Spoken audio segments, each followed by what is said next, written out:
Any horror movie fan worth their salt should be familiar with the following term: Giallo. Giallo refers to a specific type of horror movie made in Italy that had their heyday in the 1970s. These movies took what were essentially murder mystery thrillers and then amped them up with previously unimagined levels of sex and violence, helping to create the slasher movie genre in the process. Now, rather than review one of the more famous examples of this genre, I've decided to go with a movie that's a bit less well known. So here is Torso.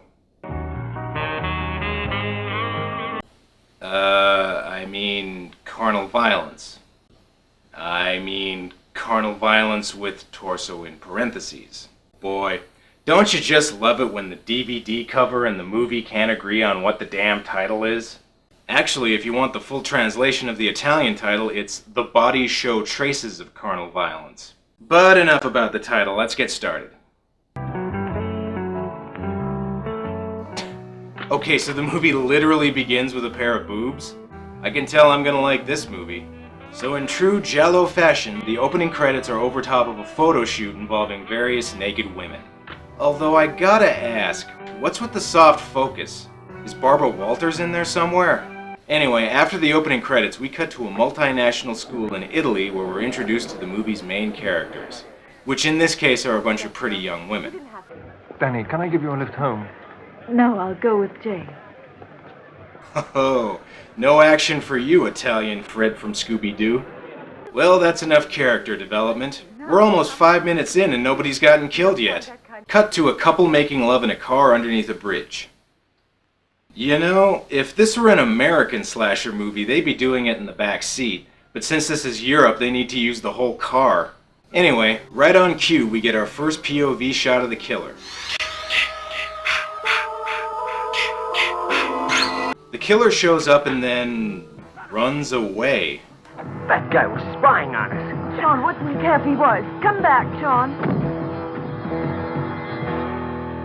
Fortunately, she decides to stay in the car and lock the doors just to be safe. I'm just kidding. Of course she goes out to take a look. Sean? Where are you?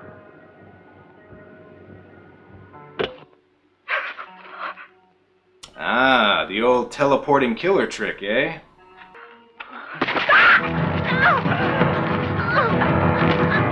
Oh no, it's the dreaded handkerchief murderer. Hey, I forgot there were boobs in this for a second. Thanks, movie.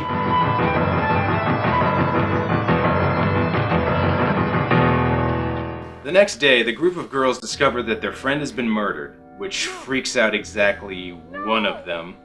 But no time to dwell on that. We've got more important things to get to, like Italian Fred getting a hooker. Come on, honey, take off all the rest. I got another appointment. Are you a hooker or a doctor? Then again, this is Italy, so I suppose she could be both. If you need something more, I have a mirror and nice movies. Swedish movies. Oh yeah, 'cause nothing gets me in the mood like watching The Seventh Seal. Honey, even if you're queer or impotent, you're paying the price I charge just the same. Don't ever say that to me! I'll kill you, bitch! I'll kill you! What the hell? Did he just turn into Gollum all of a sudden? Huh. Well, that's one way to get out of paying, I guess. Carol, where have you been? No. That's not how you do a fake scare movie. Like this. Anyway, a couple guys on motorcycles pick up Denim Girl here and take her to a hippie gathering. Man, Bonnaroo has come a long way since it first started. Oh well, at least they got Robert Plant to be there. Hey look, more boobs. Anyway, she ends up leaving all of a sudden to take a stroll in a swamp, and the two motorcycle guys chase after her. Porca puttana! I'll strangle the bitch! Ah, could he be the killer? No. Pretty soon though, the real killer does show up. He's got his scarf ready for the kill.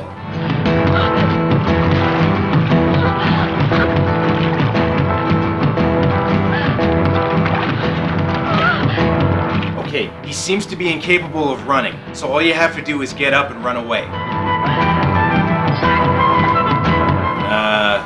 Are you gonna get up? No? Just gonna keep crawling like that until he gets you? Yeah, okay.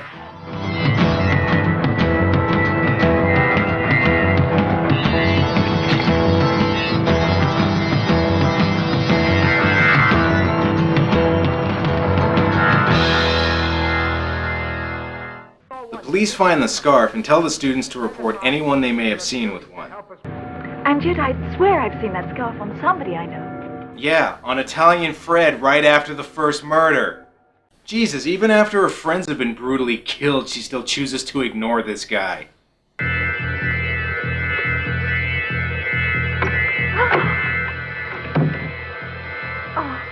Oh, thank God it's you, Uncle Nino. I'm so afraid. Okay, that fake scare was better. Anyway, her uncle suggests that she go to a country villa with her friends to get her mind off the murders. Because, you know, nobody ever gets killed in an isolated place in the woods in these types of movies. Well, there hasn't been any boobs on screen for a little while, and 3, 2, 1, there we go. Like clockwork. Danny! So after that little run-in with Italian Fred, Danny finally remembers where she saw the scarf. It's Stefano's. What's Stefano's? He was wearing that scarf the day Flo died. No, Jane, I remember it so well. Really? 'Cause you didn't when the cops were there. Anyway, enough of that. We got another murder to get to.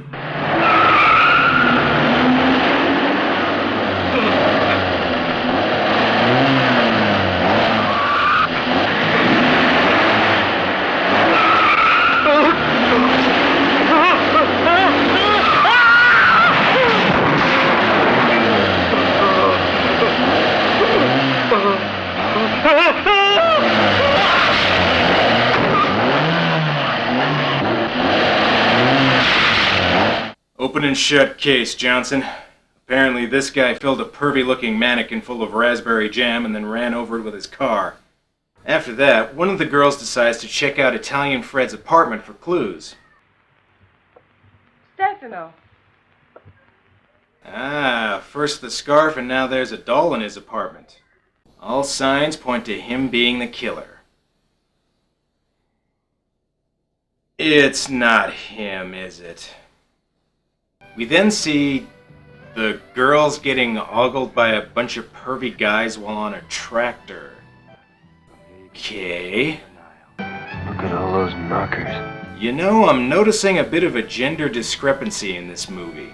Most of the women are young and beautiful. Most of the men, creepy weirdos.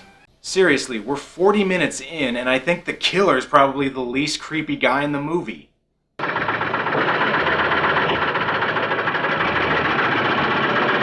Man, Italy has got to get better taxis.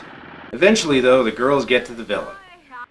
Look, I've cleared the whole thing up. Stefano has nothing to do with it. Of course. Stefano's scarf was different. He's had a red design on a black background. The one the inspector showed us was just the opposite. Oh, of course! He can't be the killer because his scarf is red and black, and the killer's is black and red. Would you call the police already? Anyway, to get their minds off the murders, the girls decide to have some fun and enjoy their vacation. That includes indulging in a little lesbian sex.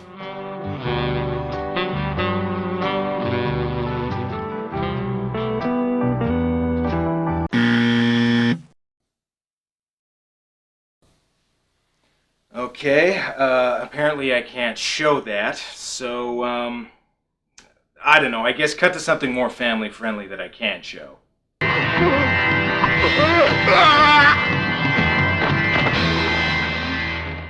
You see, kids? Murders are okay, as long as there aren't any nipples involved. Anyway, the next morning, the girls get their groceries delivered by yet another mouth-breathing creep who proceeds to ogle them. I think this guy likes watching these girls naked almost as much as the director. Milk, bread, and eggs, and things. Huh. I was gonna do a goofy voice to make fun of this guy, but I see the movie's already beat me to it.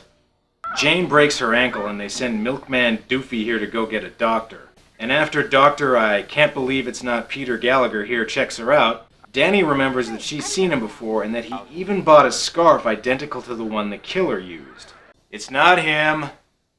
She also thinks she saw Italian Fred and decides to give him a call to see if he's home. Oh, forget Stefano. Besides, Danny, it's late. If he answers, I'll hang up. You really enjoy torturing that poor guy, don't you? But it turns out he's actually at the door. Stefano!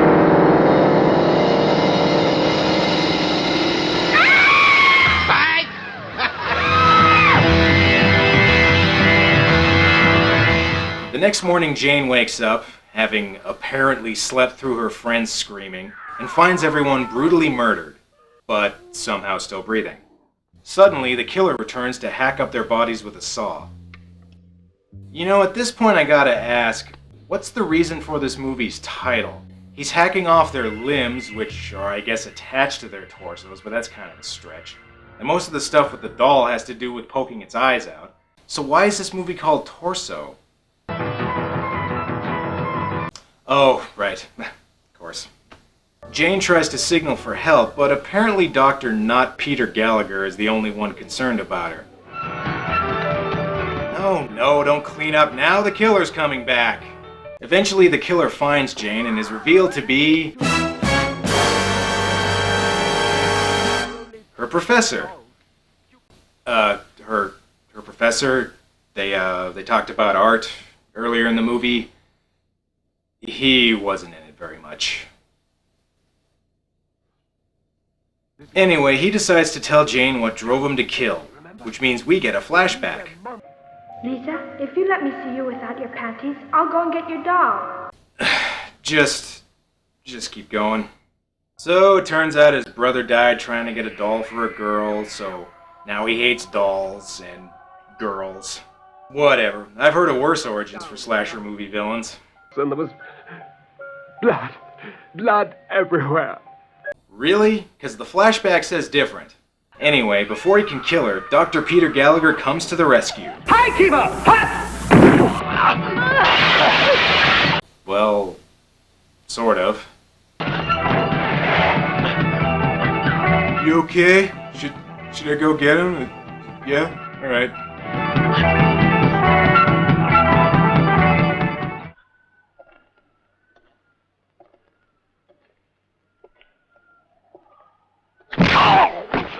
You know, I could watch that all day. Show that again, will ya?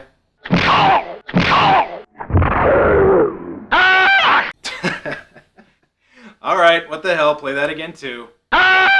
Anyway, the two kung fu fight in a barn for a bit before moving outside, and eventually the doc throws him off a cliff. Or does he?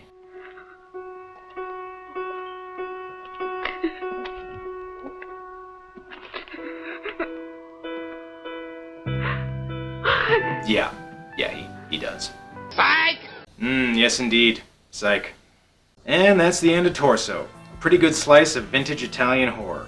While it's not exactly one of the best of the genre, it's still pretty amazing how similar it is to later American slasher movies. Remember, this came out several years before movies like Halloween and Friday the 13th. In my opinion, there's better Italian horror movies from the time, but if you're in the mood for a meat and potatoes horror movie, the meat and potatoes in this case being blood and boobs, this one definitely does the trick. Well, that's all for now. Until next time.